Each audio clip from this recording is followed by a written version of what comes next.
All right, U-turn friends, you know the deal. We bring magical people on the show, and today is truly no exception. Dean Graziosi, I met him forever ago in a business group. I didn't know anything about marketing or funnels, except for the fact that I exploded a funnel with a lot of help, so I knew something, but I didn't know what I was doing. And I remember seeing him walk into the room, and he had such a clear picture on what it really means to be online, to sell from the heart, and to really convert people into customers that you can really serve and make a difference for.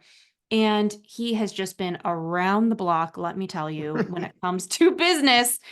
He has a really special partnership with Tony Robbins, and you see him probably on social media all the time with all sorts of different offers. And most importantly, he's a father, a loving husband.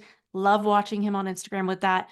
A New York Times bestselling author, entrepreneur, investor, just instrumental in founding and helping grow, more than 14 companies.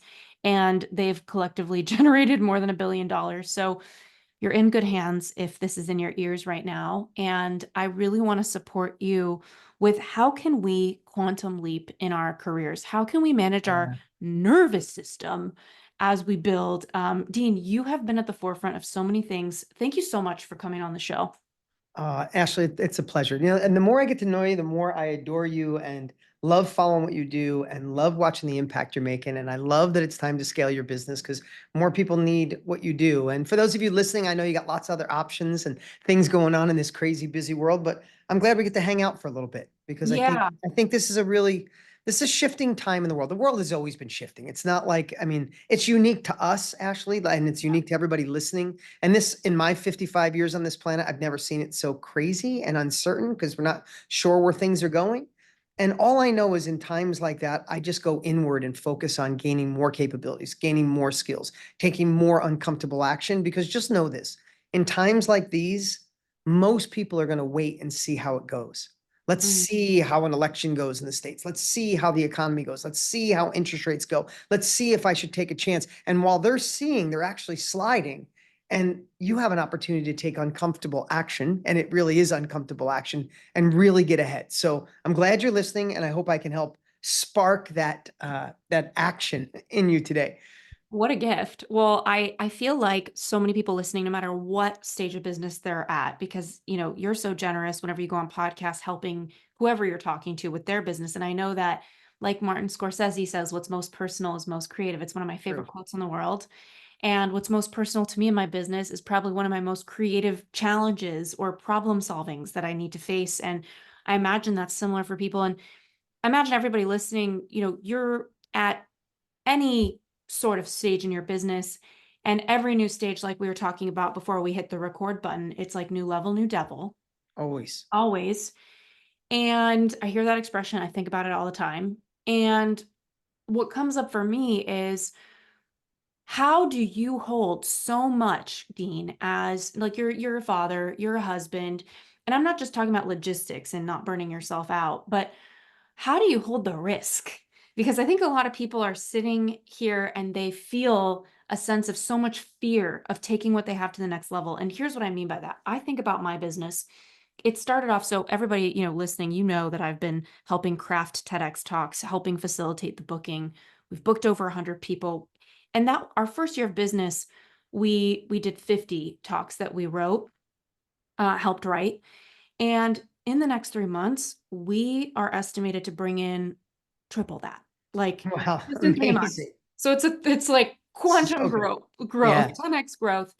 And it feels so scary to let myself win. It feels so, and when you met me, Dean, and I don't want to waste too much of this, people No, I know. love it. This is great for everybody. So this is awesome, Ashley. Yeah, well, I remember when I met you, I had built an email list of 516,000 people after a year of trying to figure out how to do a webinar. It was 2014, 15 webinars. Like you knew everything about webinars and you were in that group. I didn't know much. And I spent a full year trying to make a webinar work on how to get a job. And it was a course that I was selling at the end on how to get a job. And I have a whole crazy story with that, but the where it ended was I skyrocketed that course. I remember after it felt like failing for like a year, spending 5K on ads, and then I would make 5K in sales, and then somebody would refund because I had a money back. You're like, I'm upside Yeah. down. Yeah, exactly. And it was a cluster, Dean. I offered a 30 days, no questions asked refund because it was, millennials and it was the recession and all these things. And about 20% of people would refund on the last day and they would take the entire course. That put our revenue into chaos. So all of it said I ended with $500,000 in debt. And I remember when I met you, and that's a whole story I could get into. But when I met you, I had just made $5 or $6 million in revenue after a year of trying to make something work. And I went through this massive downfall and I spent 4 years paying it off. I don't know why I didn't claim bankruptcy. I just felt this like I didn't know what it meant, or I didn't have financial education around me. So I just kind of told him, and I had this weird integrity thing that I get from working in national security in the government of justice, integrity. It's my fault that I failed, so I got to pay for it. Like this whole thing. So I spent 4 to 5 years paying it off. And now I'm having all this success in front of me again, all of this financial win, team management, hiring more people. And here's how it goes, right? At first, you're the person doing the business by yourself. You're doing everything, you're wearing every hat.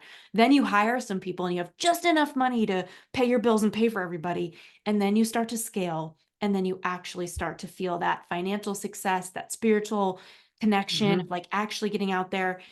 And I know for anybody being in this process is so scary. People have so much trauma from facing risk, facing money. So, this is my long winded invitation to you to ask, how do you manage that? And how did you, like, what was that inflection point from you for stepping into success and really owning it and not being scared? Wow, a lot to unpack there and Yeah. all good. Yeah. Here's a couple things I want to say.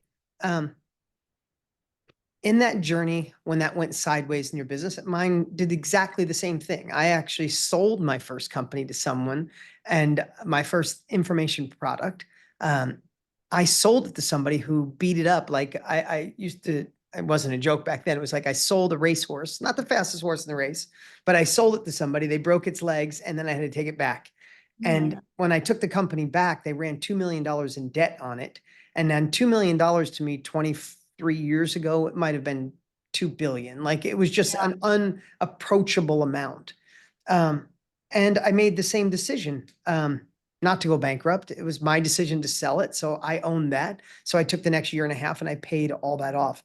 Now, the reason I only share that with you is because I'm blessed to be connected to a lot, and we know some mutual friends, and you don't get many entrepreneurial journey stories without the villain, without the thing that went sideways, without the fall, without the crash.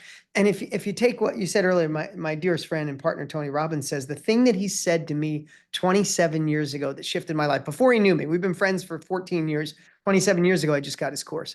But when he said something, I took it to heart. And I thank him all the time. To this day, we talk every night. I still thank him once a quarter. I'm like, thank you for this one sentence. And he said, what if life happened for you, not Mm. to you?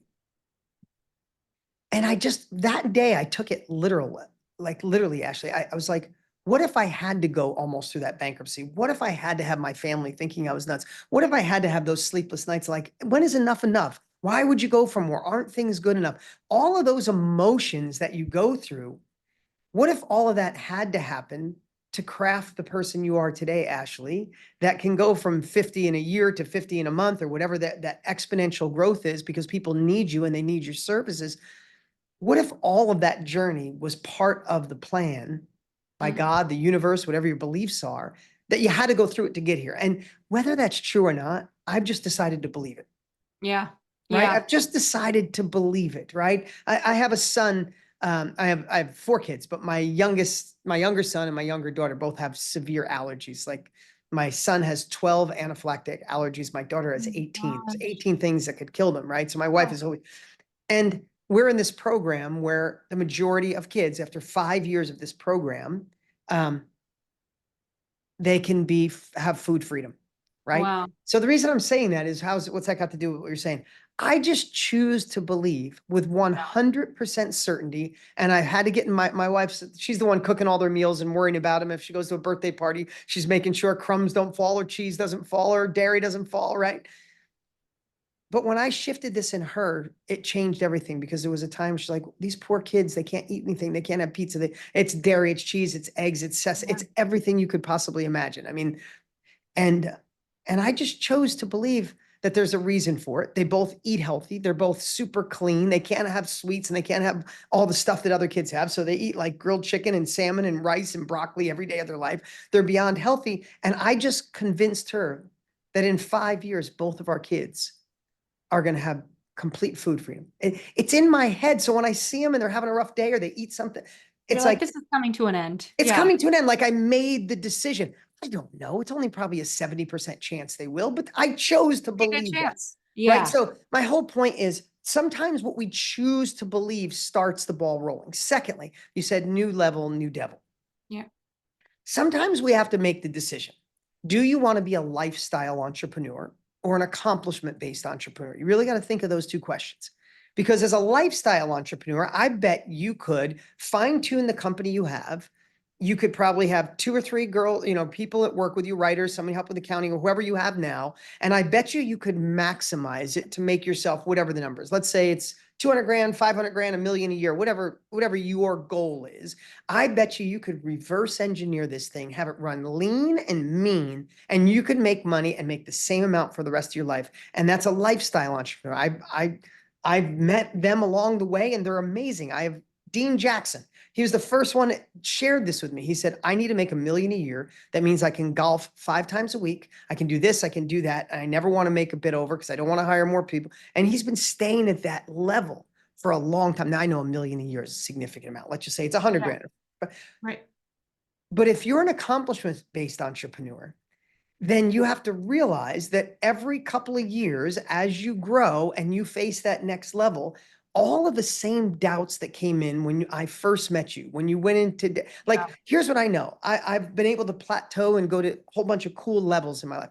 Every time I go to the next level, it's still that same voice. And I want everybody to hear this at home. That voice in me that says, hey, you never went to college. You never got business acumen other than doing it. You don't, God forbid this fail. Like all of the things that freaked me out when I was 18 years old and 25 years old and 28 years old going into this industry, they're still in there. And every time I go to scale, every time I go to grow, they question me and they challenge me. And I want to say is I have found a voice that allows me to debate that fear and have it go away. It doesn't mean it's going to stop. It doesn't mean that imposter syndrome or fear, whatever you want to call it, doesn't pop back up at every level.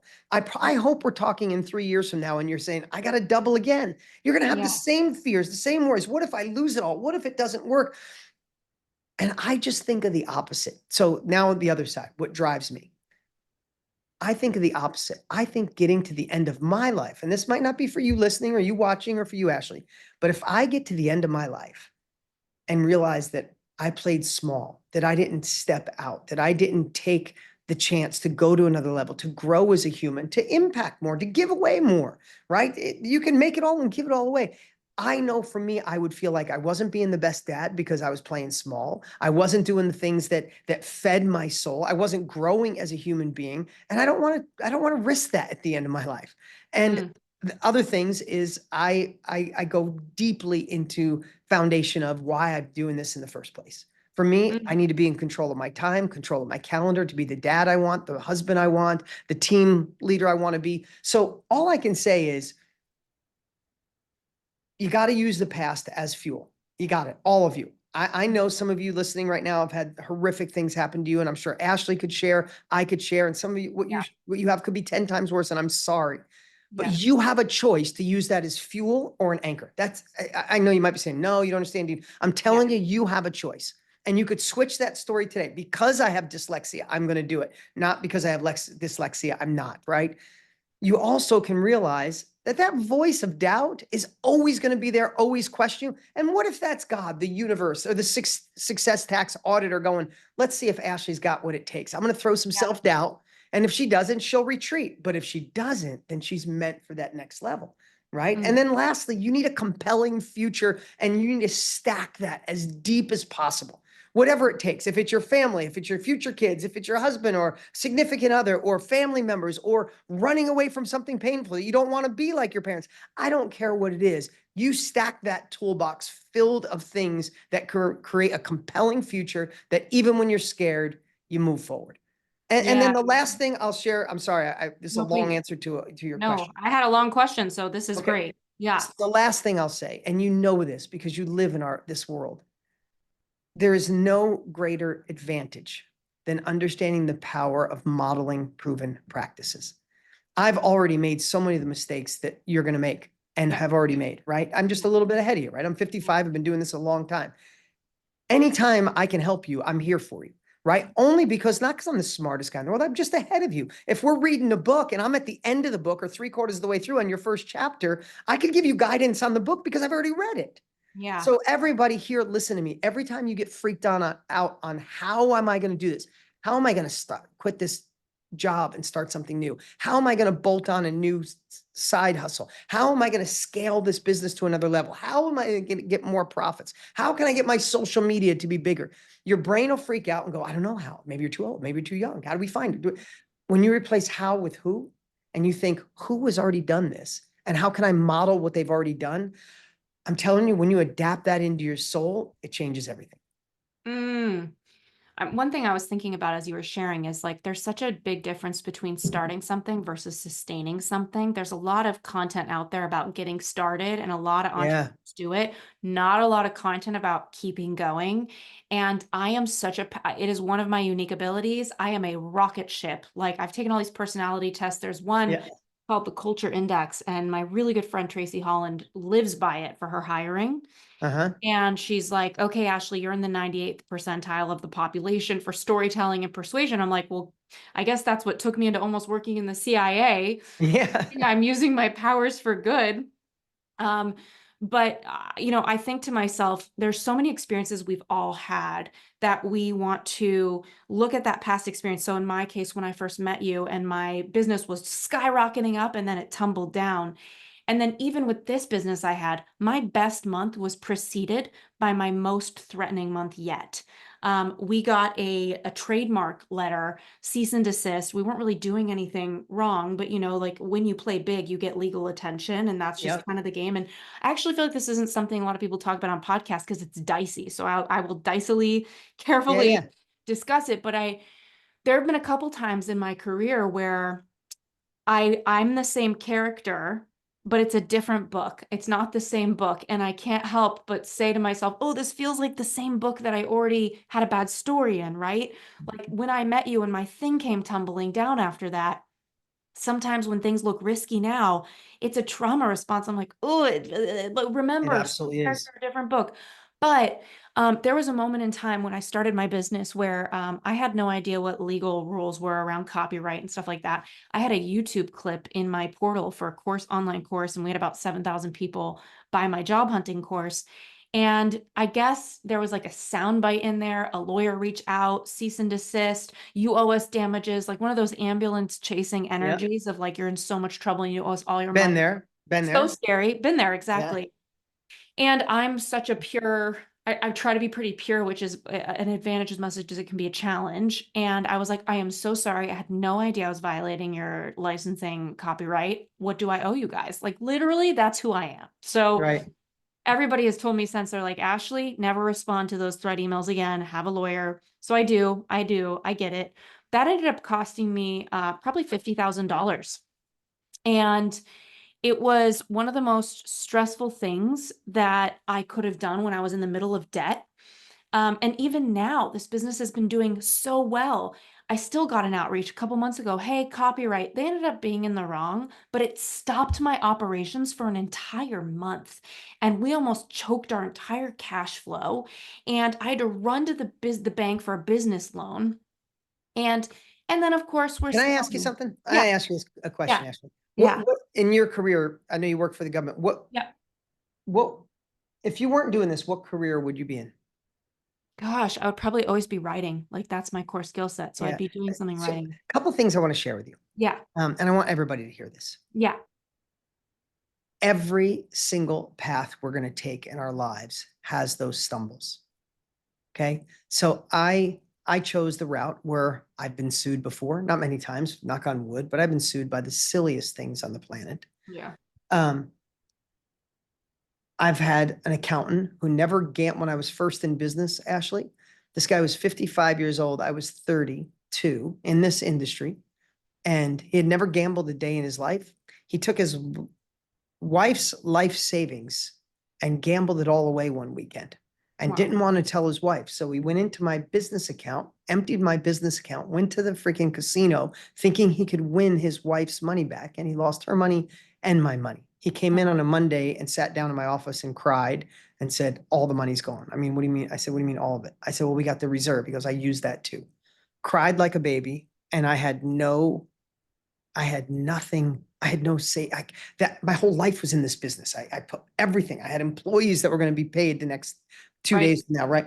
So, on the reason I'm saying this is all of those things have happened. But I want to tell you, if you look, I have dear friends I grew up with in high school. I bought my childhood home. We remodeled it. We go back there. It's in upstate New York. I live in Arizona. I bring my family, and it's a special place. I go see my friends. They never had to get a trademark issue. Yeah. They never had somebody sue them over something stupid. They never had an accountant take their money, or a bad employee, or someone to take your IP and go steal it, or never had any of that. But I see my friends who are incredible and they're just as smart as me, and they chose careers that they hated for 35 years. I'm 55, so a lot of my friends are close to retiring. One commuted to the city every day for construction. Mhm. And if I would tell him any of that, you know what he'd say? I Hmm. got up at 5:30 before my kids were up. I commuted to the city for 2 hours. I got in a train at 5:45.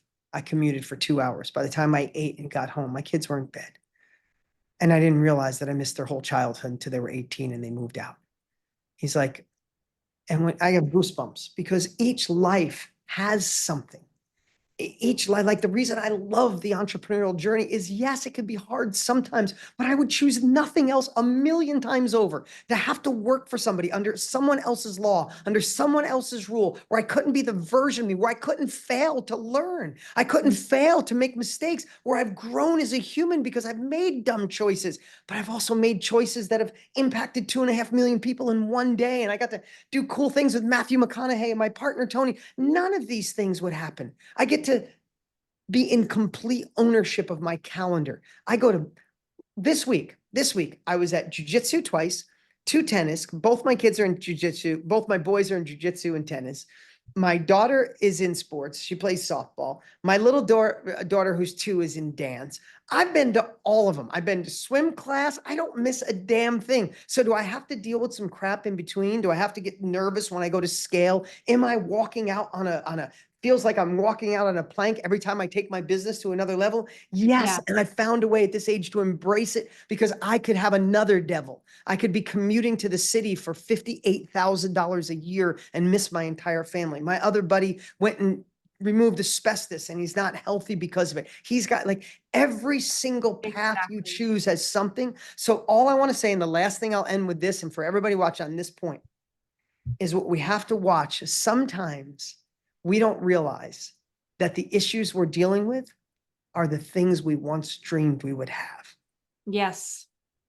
I love that. Okay. So a lot of what you're sharing here, I'm so excited we're having this conversation because I think there's just so many podcasts about how to create success, but ultimately, and there's a lot of content out there about comfort zone. And I think about that a lot because You're not people going to be in your comfort zone. Bullshit. know. Don't. That's the biggest lie you've ever been told. I'm never in my comfort zone. Yeah, but you know what's interesting is people don't really talk about what it really means. Like people indicate like getting out of your comfort zone means doing something. It means going up to the girl at the grocery store and asking her on a date if you're Right, right, exactly. right. That makes That's sense. that's what Yeah, we've learned about comfort zone. I think that's what the yeah. social construct is of the discourse around comfort zone. But here's what I'm hearing from you, and I want everybody to get that's not being discussed is getting out of your comfort zone isn't always about what you do. It's about what you're willing to face. So And true. And look at how much you just talked about. Look at what I'm talking about here. I'm sitting here on my own podcast telling you are such a beast at what you do in the best way, Dean. And I'm sitting here, I could ask you about how to get to my next level in revenue, money, whatever. And I would love to ask you all that for everyone. But the reality is, you're not going anywhere unless you have a different relationship with your comfort zone. And so, So true. nobody So told true. me, like, And when I said before, like BS, yeah, it means you're gonna be uncomfortable, yeah, right? But is my friend sitting on a train every morning for 2 hour commute each way, is he uncomfortable? He's yeah. It's like, uncomfortable every day. exactly. He's So choose your uncomfortable heart. when he can't buy the house that he wanted to do. He's uncomfortable when he has to listen to people's podcasts. When I know one of my buddies has had a dream to have his own podcast, but he's never gonna, right? We have to decide what we want our uncomfortable to be and what are we going to fight for? Yeah, Because, you can go in the military. That's comfortable, right? yeah. And thank God people go in the military to protect us, right? I'm not saying But that. that's a hard route for But sure. that's a And hard you're route. You're right. comfortable. You got 3 meals a day. You got a place to sleep. You don't have to worry about bills. But that's a hard freaking route, Yeah. right? Yes, it's interesting too because I don't talk about comfort zone in this way, but I've been thinking about it a lot because as I'm helping so many clients craft TEDx talks, some people will come to me with a tip that I'm like, that's too trite. I won't let you put that in your talk. Yeah, And I they love have that. original thinking about it. Like, give me a different thought. So this is my original thinking about comfort zone is like you and I are talking about lawsuits and all these things. These are the things we have to be willing to face if you want to play big in business. It's not that I'm going to prescribe anybody listening that this is going to happen to them, but it is a possibility, right? There's so many possibilities when you put yourself out there. We see people getting canceled. I've seen record numbers of friends with huge influence online that have backed up because they're so traumatized from having been canceled in some way or another. And I totally understand that. It's so hard to get out there, but I'm really hearing you say, choose your hard. And I think a lot of our relationship to these hard things obviously comes down to how we grew up, the conversations we heard about hard things. Yeah. But there's also these inflection points in our lives that allow us to take it by the reins if we have enough awareness to see it and change the way we relate to it. And clearly, you talk about growing up in upstate New York, which is such a special place. I love upstate New York. Um, and, whatever those conversations were in your household with your caretakers, whoever they were, you've done something in your head to kind of make it to what I think a lot of entrepreneurs would look at you online, Dean, and say, you made it to whatever the promised land is. And there is really no there, it never ends. But it Hmm. seems like you have some sense of freedom, financial stability, success, an awesome team, all these things that it looks like on the outside.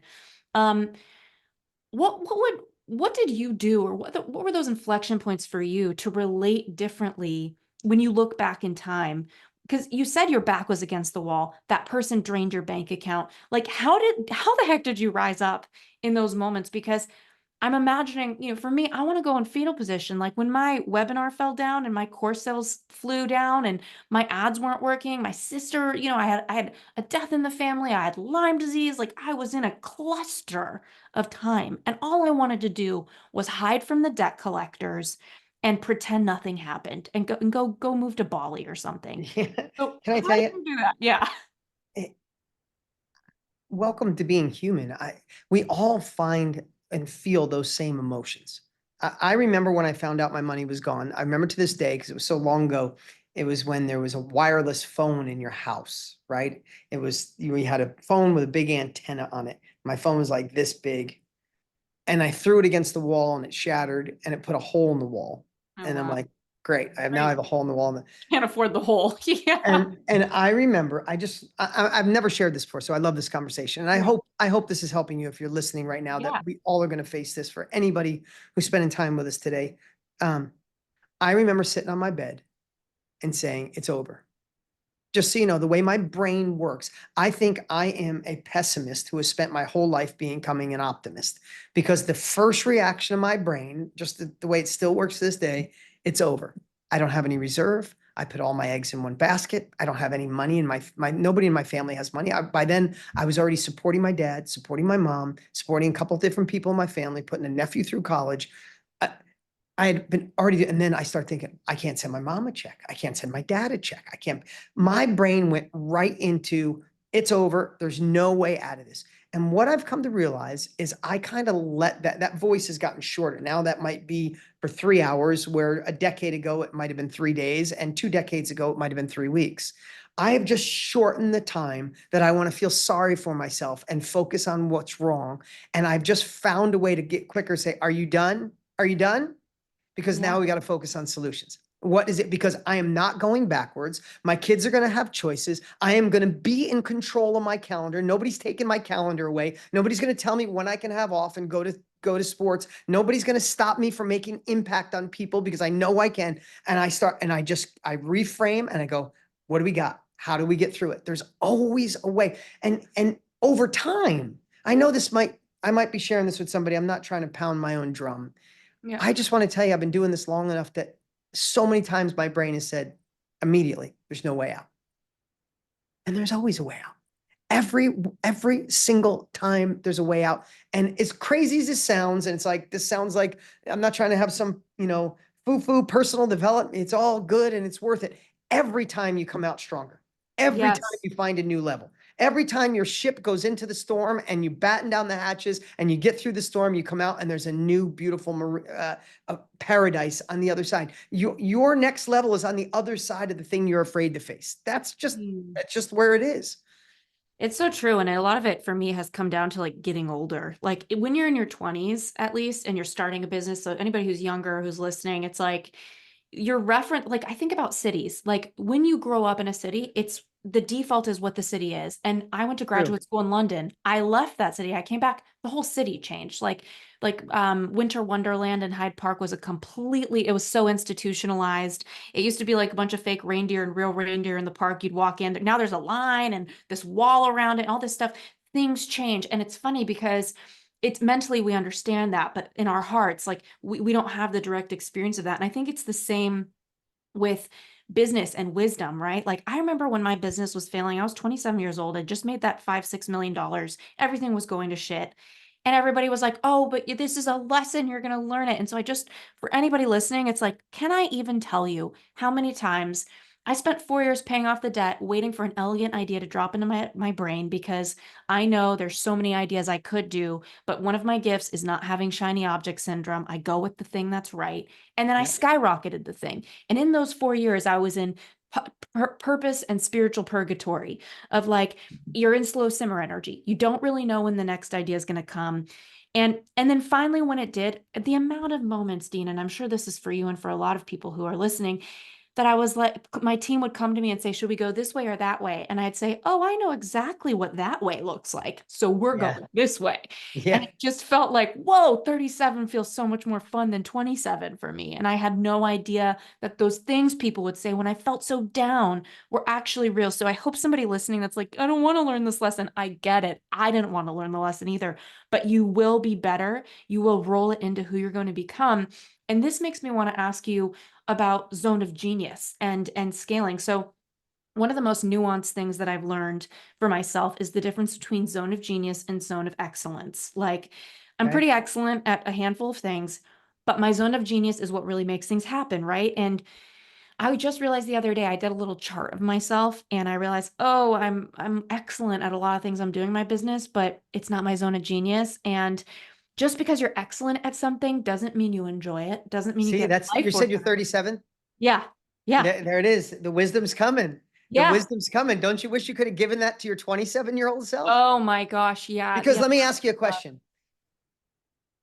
How many times in your journey have you tried to work on the things you suck at, work on your weaknesses?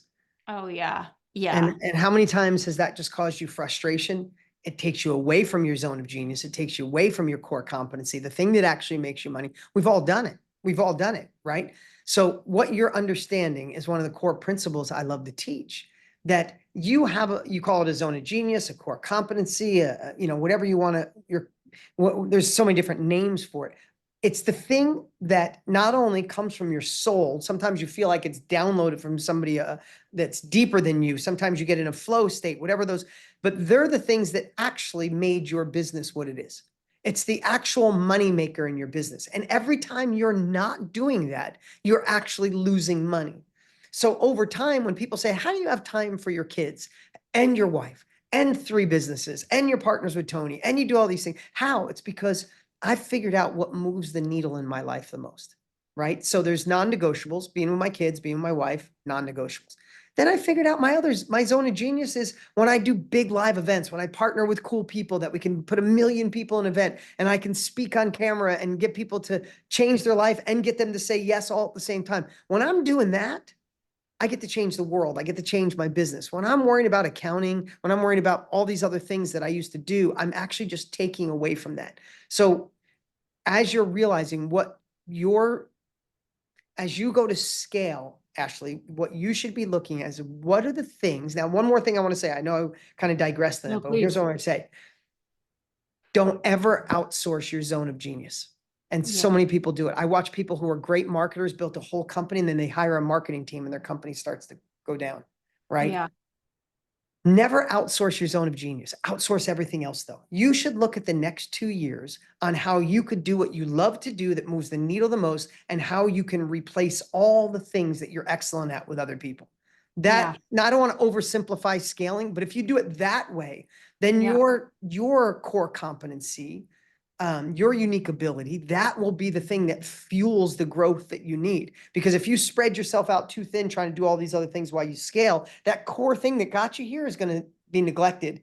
And then you'll be like, wow, what do I do first? How do I fix this? Does that make sense? Yeah, I mean, I see that all the time too. It's like I remember back, I don't know if this is the case or I'm just making this up, but I feel like when I started my webinar stuff, 10, 12, 13 years ago, it felt like coaching was new. It probably wasn't. I mean, now it's really advanced and it's such a fast growing, valuable Mhm. industry. There's so much space for so many people to join. I always tell friends, like, there's room on top. Like, if you really Yeah. got a gift, there is so much room on top. There's not a lot of room if you want to be a commodity. If you don't have the heart, the soul, the spirit to do the work, whatever it is as a practitioner. But I look back in time and I wonder, I don't know if it's that I have a romantic partner now. My boyfriend Neil, he's a venture capitalist and, Stanford Law School, went to medical school. He's very institutional. And so he kind of comes from that line of thinking of push through, brute force. You can do it. He's raising his second fund right now and he's a beast. He's so successful at it. But I'm built differently. And I think a lot of people are too.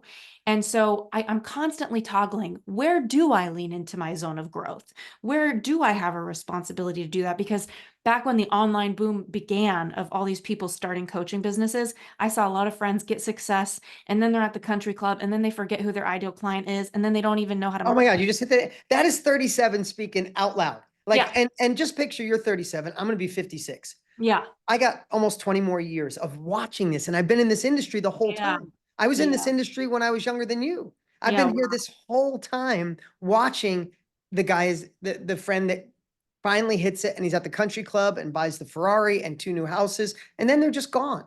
They, Yeah. they they forgot to stay into that thing. Like the one thing I always want to be reminded is like we're doing the Secrets to Scaling event that we got coming up. Yes. I want to remember always what it felt like when I felt stuck in my business. I knew I needed to go to another level, but I didn't know how. Like I want to embody that. I want that feeling when I looked in the mirror and go, is this it? Like, should I go get a job? Am I going to let my family down? Like, I want to feel that because if I feel that, I live inside their mind and I can help serve them. Now, I want to tell you that now I love that because you've been so amazing to our company and amazing friendship that we've started to develop. We have some great mutual friends, like our mutual friend Craig. I was Yeah. with him last week, by the way. Craig was on the Um, podcast. Everybody, Craig Clemens, you should check him out. yeah, he was so good, so Yeah. smart, one of the smartest people ever. He's been my friend for 20 years. If you look at what he did with his zone of genius, one of the best copywriters in the world. He's the best storyteller with words, right? I mean, I remember when he was sitting in the back of my rooms 20 years ago, not even as a guest, I just let him come and he would sit in the back and just take notes like a madman. This guy built one of the most successful online brands that exist today with supplements and um, if you look what he did in his zone of genius, he took and curated a team to learn to write like him. He hired frustrated screenwriters or people. What would you call somebody who would write a movie Yeah. writing? Screenwriters, movie. Yeah. Screenwriters. He Mhm. took screenwriters who already knew how to tell stories, right, and taught him his method. And he built this bullpen of replicating himself to scale the company because he knew his core competency. His brother runs the business. His brother is operations. His brother's CEO. His brother's negotiating deals. Craig knows how to tell a story that you go, I get that. I want Yeah. that product. And it was so unique that when he thought about scaling, I remember when he was scaling, he's like, I can't keep up anymore. I can't write more. Like it'd be you if you were writing all the speeches. Like I can't write another speech. I can't do another thing. I can't scale. When he thought that, he's like, he took 2 years and built the most incredible team around him that think like him, write like him. And I remember he's got such a great attitude. I remember when he said, he called me the first time. He said, I had one of the biggest breakthroughs today ever. And I'm like, what's that? He said, one of the team members I taught, his copy, his version outperformed mine. I Yeah. won. And most people wouldn't think that way. They're like, no, I still want to be the lead. Like he dropped his ego and knew what his goal was. My unique ability, my core competency, my zone of genius is this. If I can replicate that, and now he's got a team, that his company, I don't want to share his numbers, but he's one of the most successful online marketers or businesses for supplements in the world and dog food now. Incredible. Yeah, dog food. I love his little niches. I come to his house all the time and I'm like, what's this product you're tinkering with over here, Craig? But it's fun to hear you talk about this because at the forefront of this is how you communicate. And I know when I came into your office and I was talking to you and you and Tony have that group, and I was presenting about storytelling, there is such people don't really realize like when you're making a decision, when you're in an inflection point, you're having conversations with other people. And conversations are one of the most powerful catalysts for clarity, and obviously who you're having them with and how seen you feel by these people, but it's words. And so I know you have this really cool event coming up on October 24th. I would love for you to share a little bit about who is this for?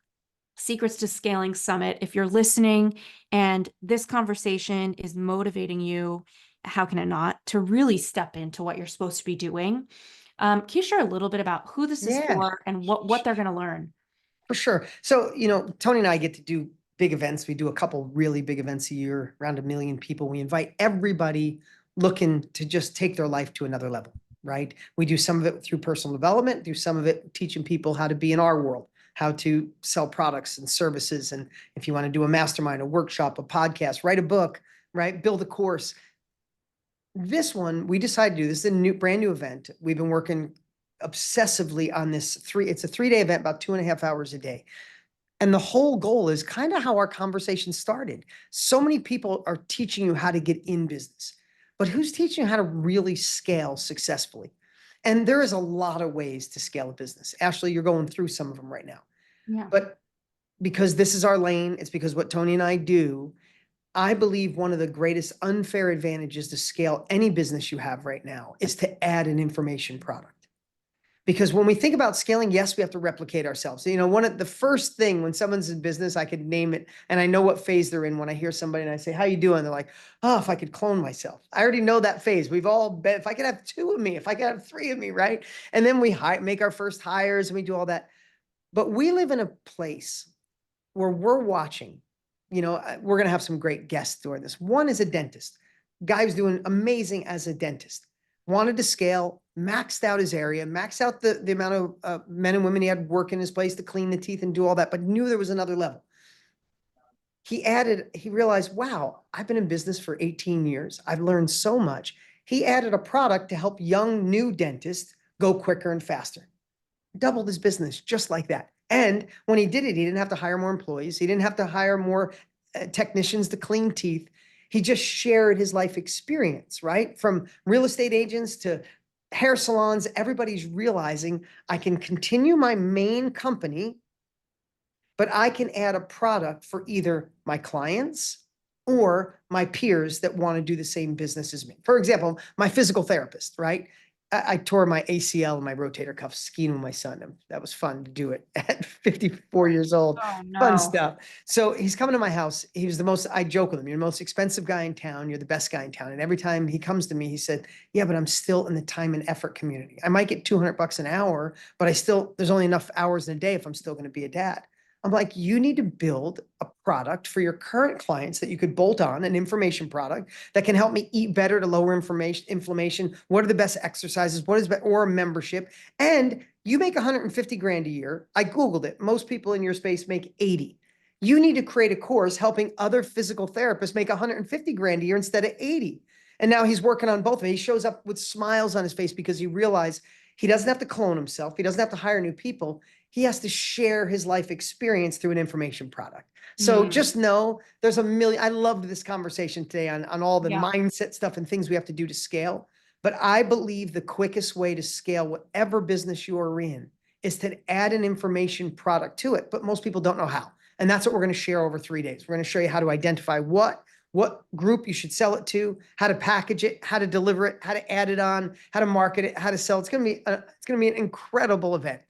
Okay, a couple taster questions for everybody who's thinking about this because I'm really excited. I'm going to put this in the show notes and this is going to drop before the event. So everybody, if you're listening and you caught this, head on over.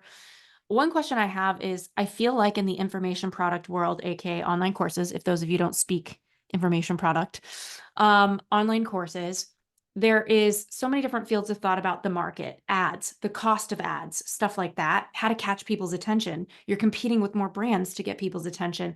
I don't really think about that. I just think about telling a great story and then people listen and you get good ad Yeah. costs. But there's so many strategies there. Do you have a belief about low ticket products versus higher ticket products? Because I hear a lot of that around friends who are wanting to scale products, So it's so funny. That conversation's been going on since I got in this industry. Is it low right? ticket? Is it high ticket? Can I give you the secret? Yeah. It's a great product with compelling offers. It's a great product with great storytelling. The great Mm, storyteller always wins. The person who cares about their client to make something where they put their client first, where they fall in love with their client, they fall in love with their results. That is who's always won. I mean, I watch the internet go, no, low ticket doesn't sell. You got to go straight to high ticket. And then the whole internet burns out high tickets. Like it's low ticket again. yeah. Webinars are dead. You got to do an ugly video sales letter. No, video sales letter dead. You got to go back to webinars. No, you got to do a 3-day like Tony and Dean. Like fall in love with your product, fall in love with your client, learn how to communicate and write good copy or tell compelling stories. And you don't have a lot of competition. And that's some of the stuff we teach, right? Is there's a lot of people doing the wrong stuff out there. When you do it the right way, there's not as much competition. And whether that's a course or a monthly membership, or we go Zoom once a month, people are dying. I mean, this industry is at $1 billion a day. When we first met, it wasn't even close to that. It's at $1 billion a day right now, heading towards $1 trillion a year, because people are realizing if I find the right who, if I can model proven practices of somebody who's already done what I want to do, I'm cutting a person a check for that. I want to cut a check to go faster.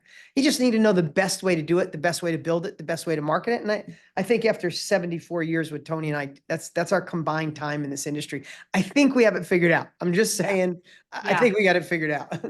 I think that's a really comforting thing for everybody listening about this, Secrets to Scaling Summit on October 24th is just to remember that sometimes we look at something big we want to do and we realize like, yes, what we want to do is an art, but there are people who've been at it for a while that have gotten it down to a science as well. And so That's such a good point, because such a I always comfort. talk about the art and science, and most people focus on the science. But you got to understand the art, because the art is where the messaging comes in. The art is where a heart is attached. Science is replicatable. You can learn the science, but I love what you just said. The art comes down and is taught as a science. Yeah.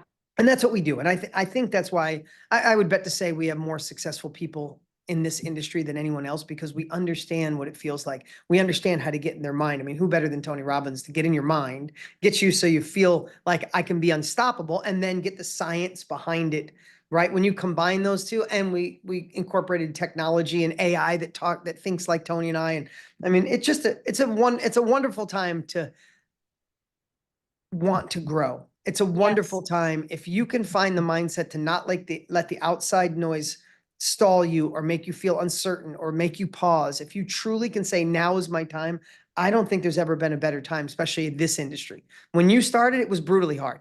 Yeah. When I started and I had it, it's so funny. When I see something funny, I just found something look at this.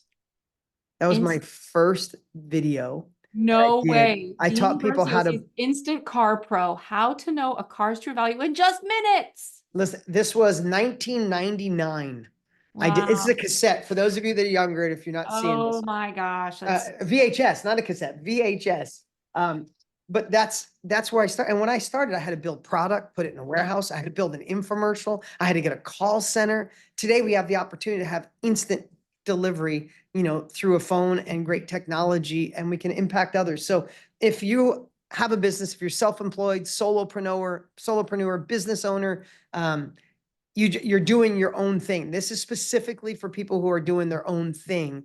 And we're going to show you over 3 days how to bolt on a knowledge product and use that to create additional revenue stream to your company. That's really what it boils down to. If that's not you, totally cool. I'm glad we hung out today. You come to our next event with Tony and I, but if you are in business, solopreneur, self-employed, you can't miss this event. And I know we have a link, ashleysts.com, and it's free, not kind of free, totally free. No catch. You just go and Yes. reserve your spot.